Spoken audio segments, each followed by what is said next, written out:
Hey guys, Patrick here. Today I just wanted to chat with you about how to build your wedding photography and wedding videography business. Find a couples that are willing to have maybe an engagement session. Get them with a nice dress and nice clothing would be the first way to go.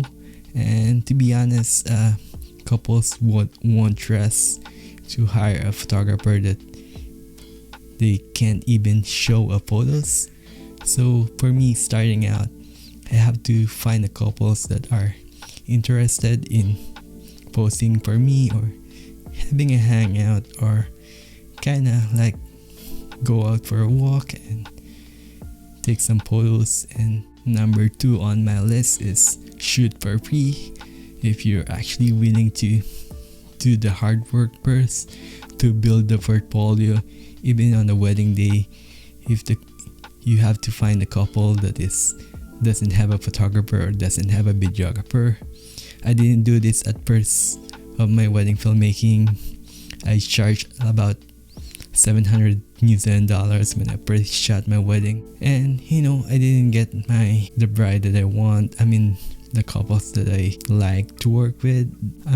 You gotta start from somewhere and kind of try to dip your feet on the water and see if you like it, and figuring out if you actually wanted to pursue a wedding photography business. So other thing that you could do, you could just second shoot for other photographers or other videographers. If you don't have any experience, is maybe ask other photographers or videographers if you could shadow job them. Basically what you're gonna do is just observe of how they're gonna do their job, or maybe you could help out being an assistant for a day. So in that way you're learning how they are working on the wedding day, and it also film the day or kinda just looking after the tripod or moving stuff. So yeah, I think it's a great way to learn. For me, I already had a background on shooting weddings. I shot my first wedding way back in the Philippines, like 2012. But yeah, shot a bunch of weddings, so I kind of know. I've already had an idea of how wedding goes. Know your why. Obviously, if you're just making it for money, it's not gonna work out. There's some hard times that if you're editing a wedding film that you don't feel creative, or you gotta love it. To be honest, knowing my why, I want to build my own opportunity. I would be able to create more money than having on the company, and having more time for my daughter as well, so I can eventually quit my full-time job for you to able to carry on doing filming weddings and being able to create wedding films that actually desirable, that brides likes it or the couples wants it. If so, then you're gonna be able to make a wedding films that actually for couples that you're wanting. Once you've already managed to build the portfolio you want, you need to have a website. Everything is all in there, the aesthetics, the look, and build a system that actually works. From the couple contact you, how you're gonna respond, and everything when the couples book you, all the communication stuff, and how they're gonna payment structure, how they're gonna pay you, it's a lot of stuff that actually goes on to it. And making a system, sorting out your tax,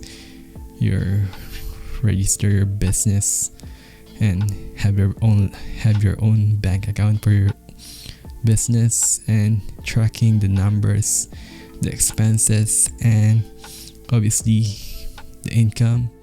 Build a relationship with other vendors, like hang out with them, ask them for a coffee. I haven't actually done much of this. Most of it is just online being on the community. It will help you find more clients or vendor recommendations from other people. And yeah, I think that will help for you to find your couples as well. Showing off on the wedding day, how you communicate with the couple, how do you do your job, how you present yourself, how you dress on the wedding day is also part of it. And all of those are part of wedding branding and all the kind of stuff. Obviously, you gotta charge some money. From starting out, I started pretty low with the pricing, then I kind of figuring out, and every couple or 3 weddings I have to increase my pricing, and pricing for growth. I also know a photographer that trying to team up with me, but apparently she made a wedding videography package that it was not as good as I want, so I kind of have to decline that and just try to build my own stuff, because it's obviously you have to make it sustainable for the package that she built.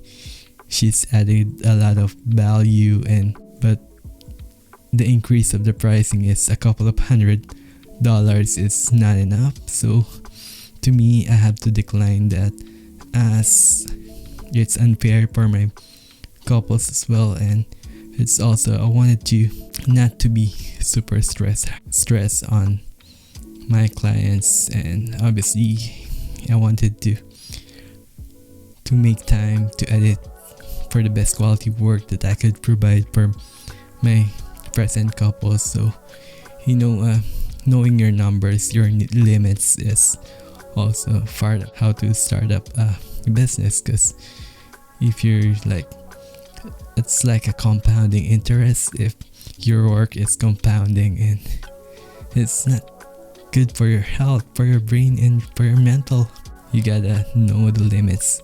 Obviously, you gotta do the legal part of it as well, figuring out the system. You're also making like a pricing collection, pricing packages, and maybe it's a PDF, or for me, I do an online page. When couples contact me asking for a price, I just send a link together with the response of my first inquiry, so everything is in there. Also ask for a review from your past brides, so people will actually trust you. This guy is legit. He's not gonna go scene zone if once we pay our, it's important to be showing up for your couples. And so I also resonates with this recent book that I listened, is Anything You Want by Derek Sivers, which is, the book is all about how he made how the company was built and how the company's growth, and there's a 40 lessons about new entrepreneurship, and I think it's really helpful. There's one part of it that really resonates with me, that he quoted, that never forget why you're doing it, what you're doing. Are you happy? Are your customer or are your clients happy? Are you profitable? Isn't that enough?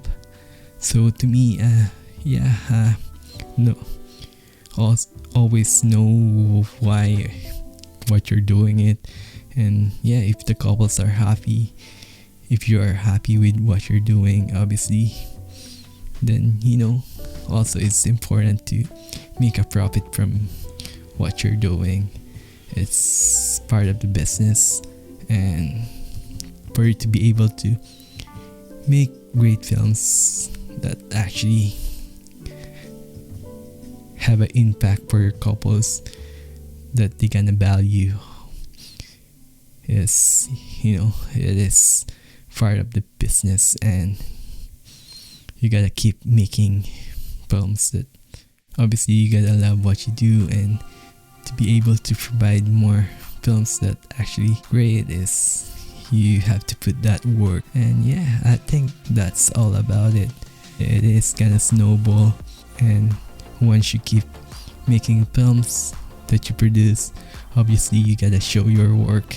You gotta do all the free marketing tools that are available: Instagram, Facebook, and maybe TikTok. Making reels is also helpful. Couples are starting to find me on Instagram, and they're reaching out on my website as well. You gotta do all the SEO work, and gotta do all the as well. Actually, it's another thing I forget to talk about. It is the inquiry process. Once the couple inquire, you gotta make them actually talk to you. If not, then you gotta miss out. I don't actually have a couple that book just on the email. Make sure that you manage to get them on the meeting as long as possible. Get them on the FaceTime or Zoom meeting. If you do manage to get them on the meeting, you're building connection, you're building trust, and you gotta book more couples by doing that, learning what they actually want, what's important to them.